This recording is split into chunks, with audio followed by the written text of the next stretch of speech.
जय अंबे. खुश रहा, आनंदी रहा, आरोग्यपूर्ण रहा, हीच आहे तुझ्या वाणीच्या चरणी प्रार्थना. आत्ता आपण बनवूया रव्याचे लाडू. त्यामुळे आहे ना मी रवा काढला आहे आणि असं मस्त भाजून घेते. आता तुपामध्ये मस्त असं भाजून घेते. तर आता चला भाजून घेऊया. हा चांगला भाजतच आला आहे, खरपूस भाजला आहे असा मस्त. आता हे बघा, असं मस्त भाजलं गेलं आहे ना, छान भाजून गेलं आहे, असं मस्त वास सुटला आहे ना. हो मस्त. चल गणपती बाप्पा मोरया. खाली लागायच्या आधी बंद करून घेते. गणपती बाप्पा मोरया. आई अन्नपूर्णा माते की जय. आई अन्नपूर्णा माते ये आणि छानसे लाडू बनवून जा, आहे की नाही.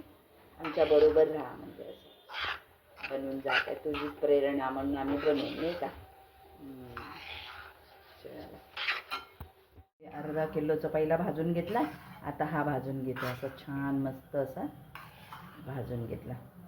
आता हे ना रव्याचे लाडू बनवते. तर बेसनपिठाचे बनवले, त्यात फक्त बेसनपीठ, पण आम्ही हे रेग्युलर आहे ना रव्याचे लाडू बनवतो. तर म्हणून रव्याच्या लाडूमध्ये आता थोडंसं मी बेसनपीठ टाकेल. बेसनपीठ टाकलं थोडंसं, तसंच भाजून थोडंसं बेसनपीठ टाकलं. आता आपण हा 1 किलो 1.5 किलोचं झालं असेल. आता त्यामध्ये आपण पिठी साखर टाकू. 1 किलो आहे ही पिठी साखर, चाळून ठेवली होती.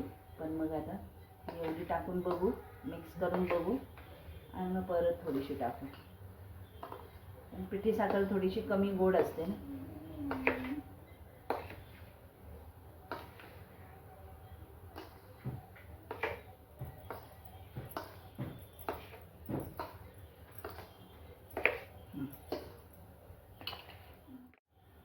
म्हणून एवढी अशी वेलची पावडर बनवून ठेवली.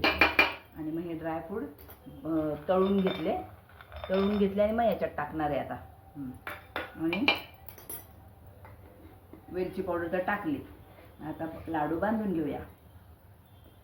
आता हे लाडू वळायला घेतले. आता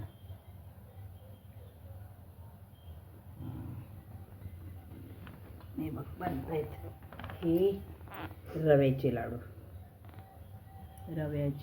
रवा आणि थोडंसं बेसनपीठ टाकते, नाही का. म्हणजे तुझ्या आवडीचे झाले, दुर्वाच्या आवडीचे झाले बेसनाचे लाडू. आणि हे सगळ्यांना, पप्पांना आणि विकी पण, म्हणजे हेच बनवायचं ना, त्यामुळे मग हेच असं खायचे असं. तर मग हे लाडू. आणि मला आवडतात ते भाकरीचे दामटीचे लाडू म्हणतात ना, ते आमची आजी बनवायची, आई पण बनवते, नाही का.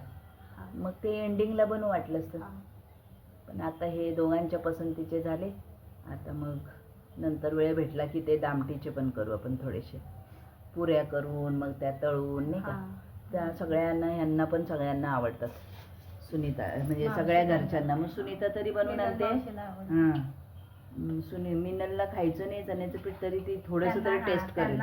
तेव्हा आलेलं ना, तेव्हा नाही का सांगत होते भाकरीचे लाडू. मग माई तरी बनवून आणते, नाहीतर मग मी बनवून नेते, किंवा ज्योती पण बनवते.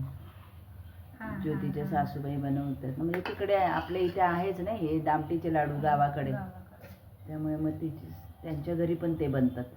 मग ज्योती पण थोडेसे आणते. जर गेलो कोण तर मग सगळेजण एक एक लाडू खातात. मग दुसरं नाही नेलं तरी चालतं. हे पहा, हे लाडू तयार, रव्याचे लाडू.